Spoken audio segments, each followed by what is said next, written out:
Tonight I've got my Matrix outfit on tonight, so I get to be an FA inspector here. Agent Smith.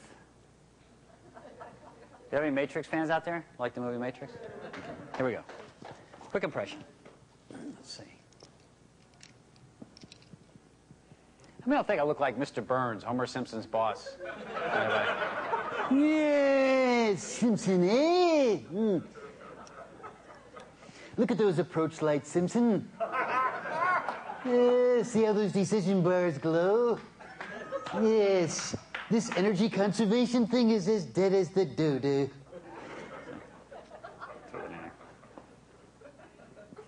Last thing I want to think is anybody think I'm weird. Anyway.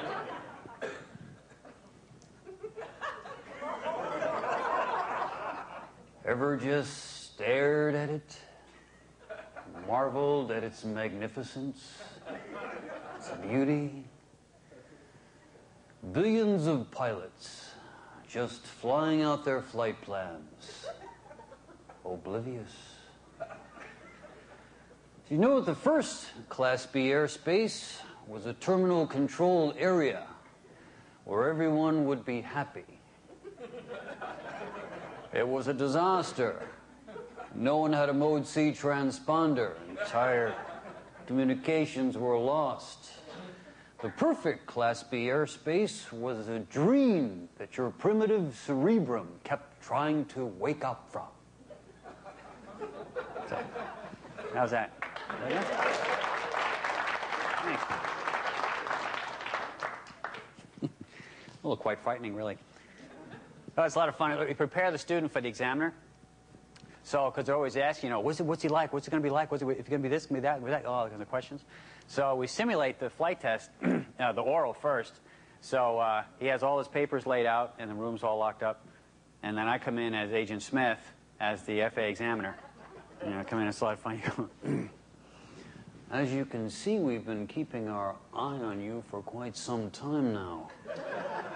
You have a pilot's license, a registration, a medical, you've passed your writtens, and you like to help your flight school owner carry out her garbage.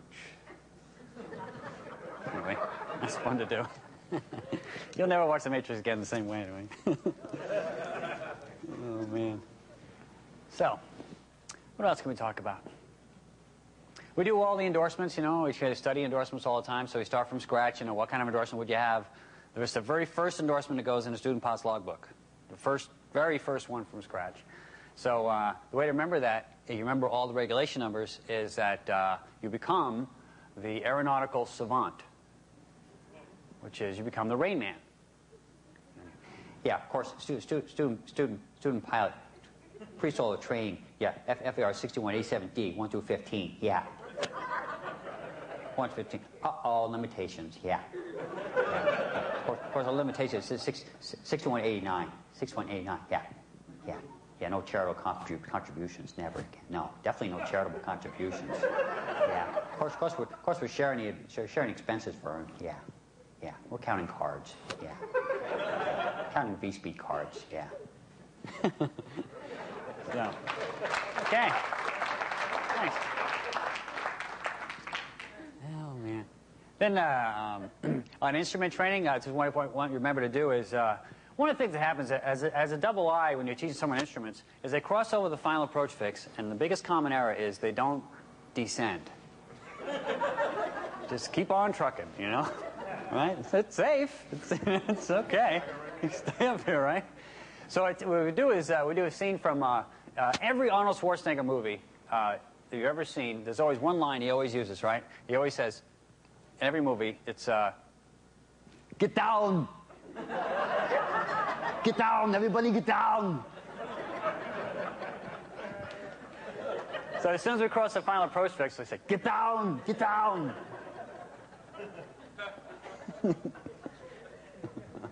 Arnold Schwarzenegger as a flight instructor, you know, you're doing like a stall recovery. Hurry, full power, pitch up, let's get out of here, come on. Hands on throttles, come on, come on. Get up, get up.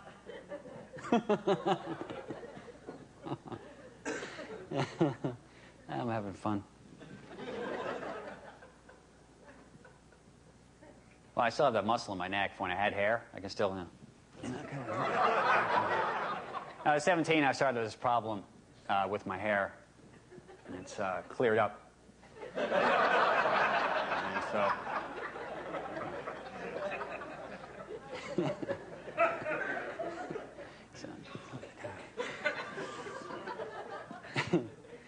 What's going to do is we're going to do a complex training for retractable landing gear, stuff like that.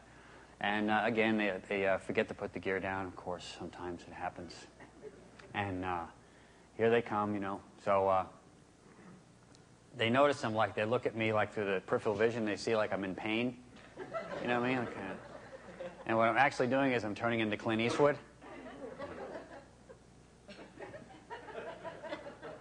Well, you gonna put that gear down or whistle Dixie?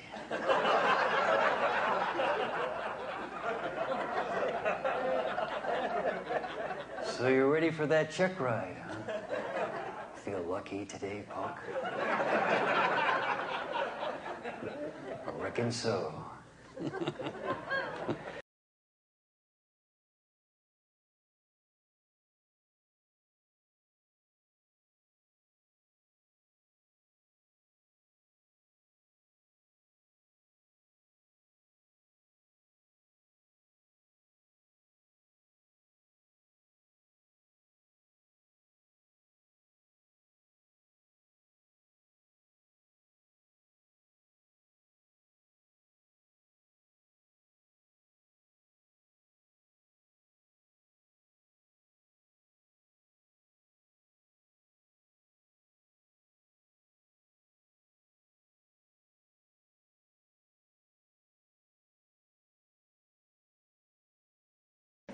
Clint Eastwood was great in, what's that one when he stole the Russian MiG?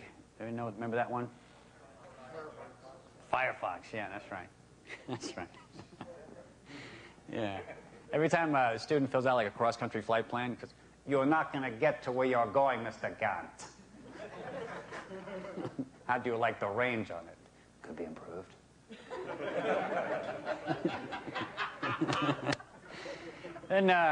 Then multi-engine training's fun too. We get I get to be Captain Quint from Jaws.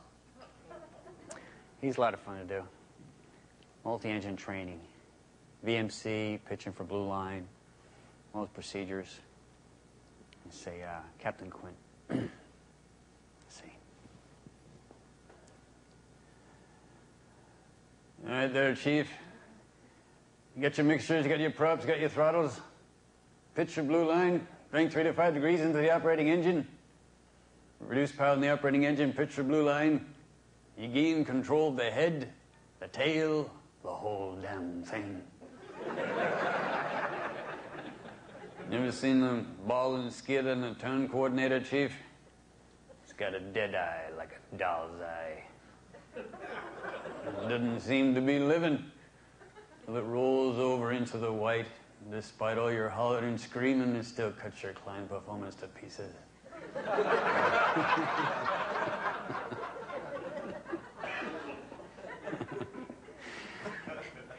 And, you know, when you work with somebody in the simulator, you're sitting in the back seat, you know, we're doing the sim, you know, you're just like, oh, he's just nodding. I'm like, oh, come on. It gets kind of boring, you know. So we get to do Captain Quint from Jaws again. You call that a holding pattern, Mr. Hooper?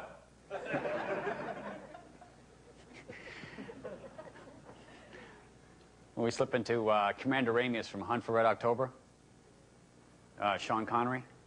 Turn this till it says 250.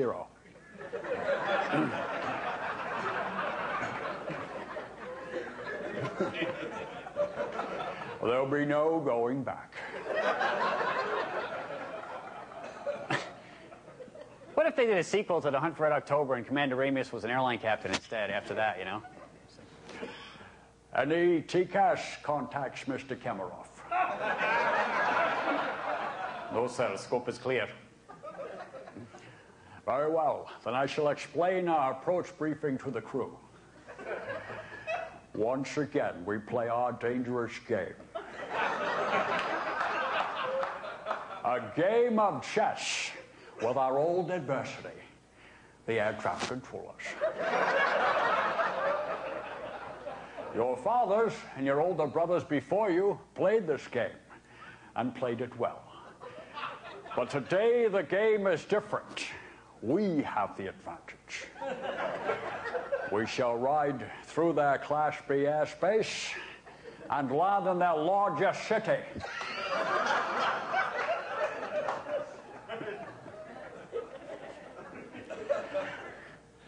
Vasily,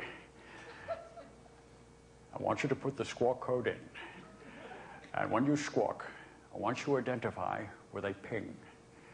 Remember, one ping only, please.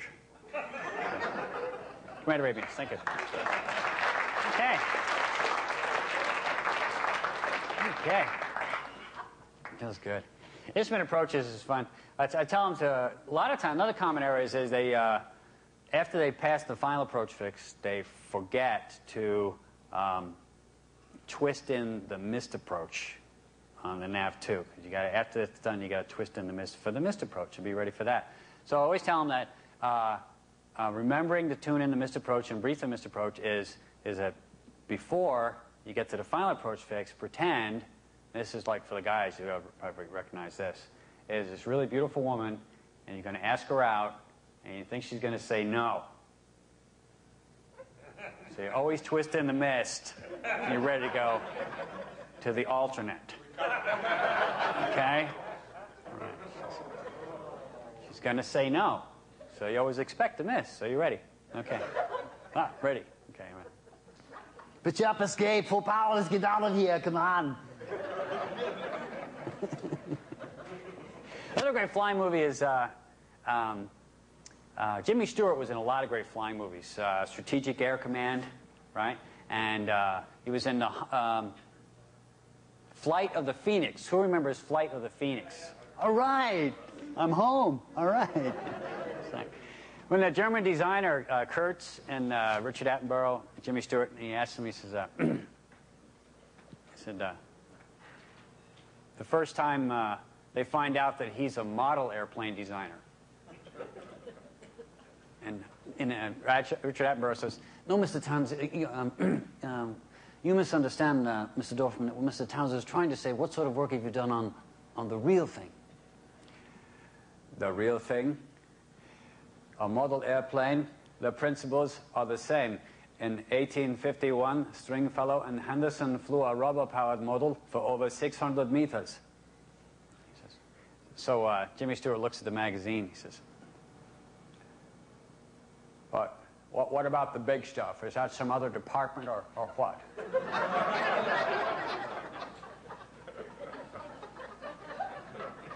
All right, Mr. Dorfman, you know more about aerodynamics and drag coefficients and stress factors, and that's fine, that's fine.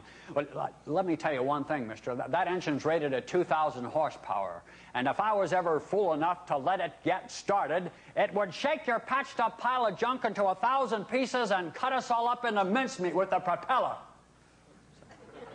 That's my favorite line.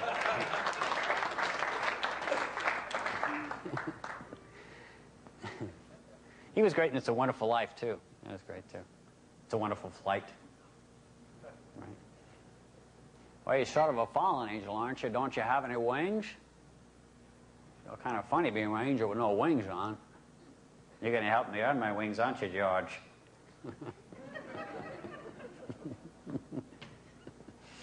Imagine that if they had, like, It's a Wonderful Life, and there were two pilots, and they're flying, and it's Clarence, his guardian angel, and George Bailey. All right, get a fix there, Clarence. Clarence, get me out of here, will you? Why, this looks like Bailey Air Park, but where are all the hangars?